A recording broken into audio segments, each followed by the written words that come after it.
വണക്കം, നമസ്കാരം, സത് ശ്രീ അകാൽ. ഞാൻ നിങ്ങളുടെ മോട്ടിഫൈൻഡർ. ഞാൻ ഇന്ന് പറയാൻ പോകുന്ന വ്യക്തിത്വം എന്ന് പറയുന്നത് മധു ബാലകൃഷ്ണൻ. സിംഗറാണ്, പ്ലേബാക്ക് സിംഗറാണ്. ഞാൻ മുമ്പ് ഒരു വീഡിയോ ചെയ്തിട്ടുണ്ട് മധുചേട്ടനെ കുറിച്ച്. ഞാൻ ഇന്നൊരു സിനിമ കാണാൻ പോയായിരുന്നു. അന്ന് അവിടെ വെച്ച് മധുചേട്ടനെ ഞാൻ ഇന്ന് കണ്ടായിരുന്നു. ജസ്റ്റ് സംസാരിച്ചു. വളരെ കൂടുതൽ കാരണം ഒരു സെൽഫി എടുത്തായിരുന്നു. വളരെ നല്ല രീതിയിൽ പുള്ളി എന്താ പറയാ ഇടപഴകാൻ വളരെ സൂപ്പർബായിട്ടുള്ള ഒരു പുതിയ ഒരാളെ പരിചയപ്പെടുന്നു എന്നുള്ള രീതിയിൽ. ഞാനൊരു വ്ളോഗറാണെന്നൊന്നും ഞാൻ പറഞ്ഞില്ല. ഞാൻ പറഞ്ഞു എനിക്ക് പരിചയപ്പെടാൻ ഒരുപാട് ആഗ്രഹിച്ചപ്പെട്ട ഒരു വ്യക്തിയായിരുന്നു. ഒരു 2 സെക്കൻഡ് സംസാരിക്കട്ടെ എന്ന് പറഞ്ഞു. ഓ, അതിനെന്താ, പറഞ്ഞോളൂ, പറഞ്ഞ പേരെന്താണ്, ഒരു സെൽഫി എടുത്തോട്ടെന്ന് ചോദിച്ചു. എന്നിട്ട് ഞാൻ പറഞ്ഞു താങ്കളുടെ പാട്ട് വളരെ എനിക്ക് ഭയങ്കര വലിയ ഇഷ്ടമാണ്, ഞാൻ ഒരുപാട് പാട്ടുകൾ കേൾക്കാറുണ്ട്.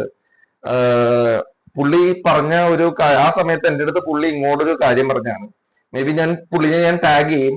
പുള്ളി കമന്റ് ചെയ്യുകയാണെങ്കിൽ അതിന്റെ ഒരു ലക്കായിട്ട് എനിക്ക് കണക്കാക്കാൻ പറ്റുള്ളൂ. ബിക്കോസ് പുള്ളി പറഞ്ഞെന്ന് വെച്ച് കഴിഞ്ഞാൽ എനിക്ക് കിട്ടേണ്ട സമയത്തൊന്നും കിട്ടിയിട്ടില്ല. അവസരങ്ങൾ കിട്ടേണ്ട സമയത്ത് പുള്ളിക്ക് അവസരം കിട്ടിയിട്ടില്ല.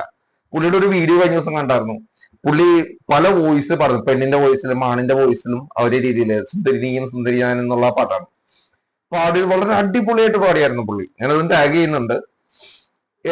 നമുക്ക് കിട്ടേണ്ട സമയത്ത് കിട്ടാണ്ടിരിക്കുന്ന ചില കാര്യങ്ങൾ നമുക്ക് കിട്ടാണ്ടിരിക്കുമ്പോൾ നമുക്ക് അത് പ്രായം അതിനൊരു തടസ്സമല്ലാന്ന് തെളിയിച്ച ഒരു വ്യക്തിയാണ് ഈ പറഞ്ഞ മധു ബാലകൃഷ്ണൻ. മധു ബാലകൃഷ്ണന്റെ വോയിസ് എല്ലാവർക്കും സൂട്ട് ആവില്ല എന്ന് പറഞ്ഞാണ് പല മ്യൂസിക് ഡയറക്ടേഴ്സും പുള്ളിയെ റിജക്ട് ചെയ്യുന്നത്. പിന്നെ യേശുദാസിന്റെ വോയിസിനോട് സാമ്യം ഉണ്ടെന്ന് പറഞ്ഞാണ് റിജക്ട് ചെയ്യുന്നതെന്നൊക്കെ പല ഇന്റർവ്യൂവിൽ പലരായിട്ട് പറയുന്നത് ഞാൻ കേട്ടിട്ടുണ്ട്.